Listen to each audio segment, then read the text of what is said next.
সেই তরুণরা কিন্তু সেই আদর্শিক পরিচয়টা মানুষের মাঝে দিতে পারে নাই, মানুষের সেই প্রত্যাশা অনুযায়ী কাজ করতে পারে নাই।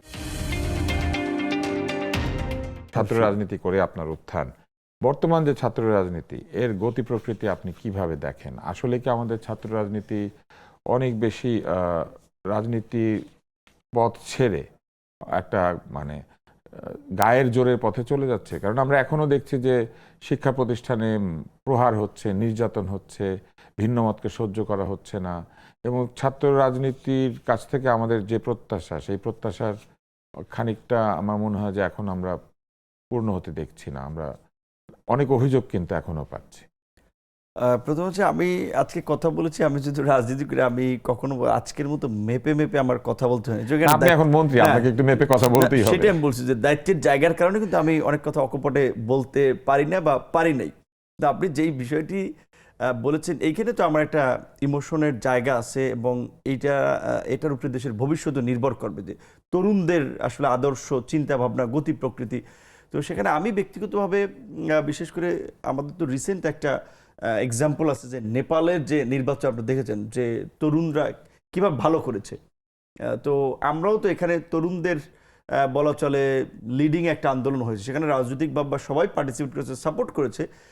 কিন্তু আমাদের যে তরুণরা সামনে ছিল তারা নানান কারণে বিতর্কিত হয়েছে, রাষ্ট্র ক্ষমতার পাঠ হয়ে ওইভাবে দৃশ্যমান কোনো সাকসেস তারা দেখাতে পারে নাই যে আমরা তরুণরা এই আপনার সাফল্য আমরা দিয়েছি।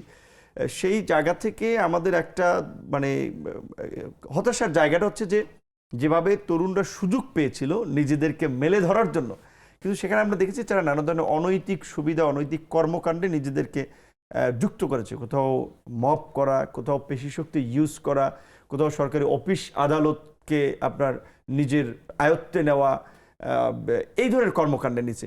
এবং আমি বলবো যে বিশেষ করে এর জন্য অন্তর্বর্তীকালীন সরকারের একটা দায় আছে যে তরুণদেরকে আদর্শচ্যুত করা।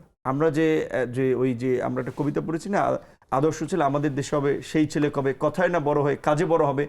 তো বিগত সরকারের কিছুটা অতিরিক্ত আশকারায় কিন্তু আমরা যে একটা বিপ্লবী সংগ্রামী তরুণ প্রজন্ম যাদেরকে এক্সপেক্ট করেছিল যে যাদের মাধ্যমে আগামীতে দেশে সুশাসন, গুড গভর্নেন্স, একটা ওয়েলফেয়ার রাষ্ট্র হবে, সেখানে সেই তরুণদের একটা উল্লেখযোগ্য অংশ, বিশেষ করে যারা নেতৃত্বে ছিল, তাদের দ্বারাই তো মানুষ অন্যদেরকে মাপে, আসলে দেখে, তাদের চোখেই তো। সেই তরুণরা কিন্তু সেই আদর্শিক পরিচয়টা মানুষের মাঝে দিতে পারে নাই, মানুষের সেই প্রত্যাশা অনুযায়ী কাজ করতে পারে নাই।